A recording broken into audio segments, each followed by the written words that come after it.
WordPress has changed the world in a way that is even bigger than what most people give it credit for. But I also read the 2023 WordPress annual survey results, and it's pretty clear that we've hit this tipping point. There's like a really big problem in the WordPress ecosystem. And I want to talk about what the problem is, a couple of paths for moving forward, where I'm landing with all of this. But if you ask most people, what's the biggest accomplishment that WordPress has achieved? I think most people would probably point to the market share. 43% of everybody's using WordPress. That's a huge deal, right? And if you look at CMSs, like content management systems, it's like 60+%. I can barely even wrap my head around what that means, that Matt Mullenweg in 2003 launches this platform, fast forward like 20, 21 years to where we are today, and like half the internet is powered by that platform. That is an unimaginably massive accomplishment.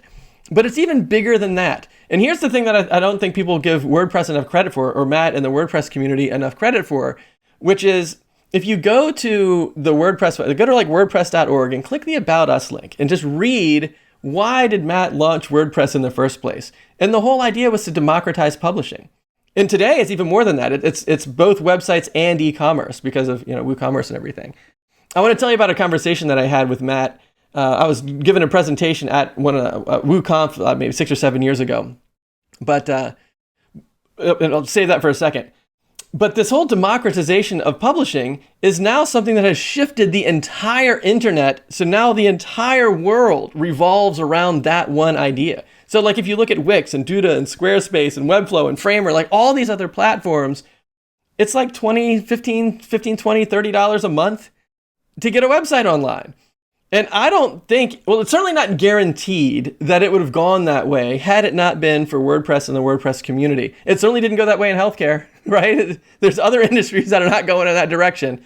But this is different, and I think WordPress is largely to credit for some of that. I'm not saying it's the only thing, but I think if it hadn't been for WordPress, it's certainly not guaranteed that things would have gone in this direction. And I think that's awesome, because not only has WordPress democratized publishing for the everyday people, but it's sort of set an environment where that's kind of the expectation now.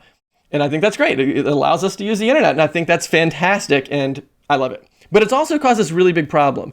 And the problem is the brand identity of WordPress itself. So if you had asked me, so I got involved with WordPress like in 2007 when the theming engine really launched, where you could use WordPress to build local business websites. I sell a lot of websites to local businesses, a lot of doctors, a lot of health and wellness space and stuff. And back then, if someone said, hey, Lee, what is WordPress? I would have said, well, WordPress is a platform for building websites, and then you can pull in a theme to control how it looks, and then if you need an extra feature or two, you can add some plugins. And that's kind of what I would think of as what WordPress is, kind of what you would think of what Wix is today.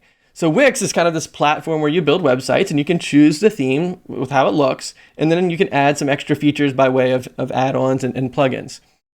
But today, WordPress isn't like that. WordPress is different from that. Because, in one way, like I think there are some people, in fact, that conversation I was going to tell you about that I had with Matt at the WooConf. So I was given a presentation at WooConf 6 or 7 years ago because I was building a WordPress e-commerce plugin. And I was given a presentation about the plugin. And the big thing on my mind was it's hard to build the plugin because I don't know what I'm building for. I don't know if am I building it for Gutenberg? Am I building it for the classic editor? Am I building it for someone using Divi that kind of overtakes the entire editing experience? It's hard to know how to build the plugin to interact with the admin side of WordPress because of all the changes that are taking place. In fact, I even know multiple WordPress developers who were working on themes who quit working on themes entirely to do something else because they didn't know what the impact that Gutenberg was going to have on the theme experience. And so I'm thinking that's like the front of my mind is like, how do we even this thing out so developers can continue to forward the platform with some kind of understanding of like how to build for it in a sort of ubiquitous way, given that there's page builders, there's the Gutenberg editor, there's a classic, there's all these different things going on. So anyway, so I finished my presentation. I'm kind of standing out in the auditorium after everybody's kind of leaving, and Matt Mullenweg comes over. And it's like, this is awesome. So like he starts talking to me and maybe 2 or 3 other guys. And I asked Matt, I was like, hey, Matt, what's kind of on the forefront of your mind right now in terms of where you see the future of WordPress going? Now, keep in mind, this is like 6 or 7 years ago, right? And he said, Medium and Wix. I'm like, what? Those two platforms were so far from my mind that when he said it, it kind of like stepped back a little bit. Like it really shocked me because he was thinking in such a radically different way than what I was thinking. But it makes sense because he's thinking, how do I democratize publishing? And bloggers are going on Medium and local business owners are going on Wix and building their own websites and everything. And he doesn't want to lose that audience. Like, I think that's kind of where his heart is. That was his core intent. But there's also this entire ecosystem of people, probably like you and me, that are sort of developers in the WordPress ecosystem that build websites for local businesses and stuff. And today, I don't know a single blogger or local business owner who has a WordPress website that they built for themselves. I know people that have websites that they build for themselves, but they usually go on Wix. In fact, a friend of mine, he has a client that is a doctor also, and she wanted him to come to her house and train her husband how to use WordPress. And I think that's usually how it goes, right? Some developer builds a WordPress website, they then train the client how to use it, and then they're kind of on call for support. But that's not how Wix works. People can just build Wix websites. So what I'm saying is there's two different audiences. There are people that want to build their own websites, like local business owners, bloggers, people that are just like, I think I have this cool idea. I want to kind of explore the democratization aspect of the internet. But then there's also web designers and developers like us. And we're building themes and page builders and all that stuff. And we've kind of created this split. And I think that's a really interesting thing because I can't see how there's any way of going back. Because if you were to ask me today, what is WordPress? It's like a framework. It's not really a website building platform in the way that I think about it. So like if you ask me, how do I build websites? I'm not going to tell you WordPress because you're not going to understand what I mean. You're going to say, what do you mean WordPress? Do you mean to use Divi, to use Elementor, to use Beaver Builder, or use Gutenberg? What are you using? And then you and I can kind of nerd out on that a little bit. And I think that's a really interesting thing because if you just say WordPress, it doesn't really mean anything anymore. Another thing that I'm noticing is that, like, especially with Elementor, they're building out this all-in-one thing on top of the WordPress platform. Like you can get the page builder. They continue to add more and more features into the page builder, so you don't really even need that many plugins. It's all just in one thing, all the way down to the hosting. But the interesting thing is it's like $10 a month for like a single site on Elementor if you do the all-in-one thing. So the price is low, but it's an all-in-one platform. And so in my mind, the way that I'm seeing Elementor is kind of like what Wix is, or kind of like what Webflow is, in terms of that it's just an all-in-one platform.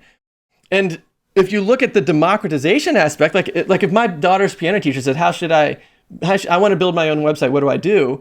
Then I wouldn't tell her to go to Webflow or Framer, right? Like I'd probably say go to Wix, but I wouldn't tell her to go to WordPress unless she wants me to build the site for her, which she really doesn't need, So like that's a division that I don't think we're ever going to overcome. I don't think we're ever going to go back to the point where WordPress was the big platform. You add a theme to make it look like something. You add a plugin to add an extra feature. I just think that's gone forever. And we've hit this fork in the road. So what do you do moving forward? Well, there's a couple of platforms that might be better than WordPress for you, depending on what kind of site you're building and so forth. So for me, if I had to build an e-commerce website, I wouldn't use WooCommerce. I don't like using WooCommerce. I feel like it's just, it's so many pieces that get glued together and it's overwhelming. And the admin side of it is complicated for like when you finally hand off the site to the store owner, they have to log into WordPress and look at the order management stuff. It's not bad. It's actually quite good, but it's not as good as Shopify, Like I would use, if I was building a website that sold physical products, I'd probably use Shopify. And I know a lot of web designers that are like, man, I really love Webflow. I really love Framer. Framer's changing my life. Those two platforms are great for building the website. But there's some limitations. For example, I still use WordPress for everything because I don't just build websites. In fact, my background is not design. My background is mostly coding. And I like to be able to code my own plugins. I like to build little utilities that I hand code and put them into a platform. But I'm not really using WordPress. I'm using WordPress as a framework, not as like an all-in-one site building tool. That's why I like to use WordPress. But then you've got high level. So high level is an interesting situation for another platform that you could pursue if you were building websites for local businesses, because they take the Elementor idea of an all-in-one thing and just like put that on steroids. They just crank that up to the max, where they've got all, you can even host WordPress websites in high level, but they've got all other kinds of features for building funnels and email marketing and missed call text backs, and like the tons of extra features are in high level. So if you're thinking, man, I'm never really going to build any custom code myself, but I want an all-in-one platform for building websites and marketing for local businesses, I'd give high level a look. There's another platform too. It's called Wcode. It's Wcode. I'll put a link in the description so you can check this one out. This one was really cool. One of the guys in DoubleStack actually uses Wcode, which is how I found out about it. And I think it's like $15 per month per site. So the cost is pretty low.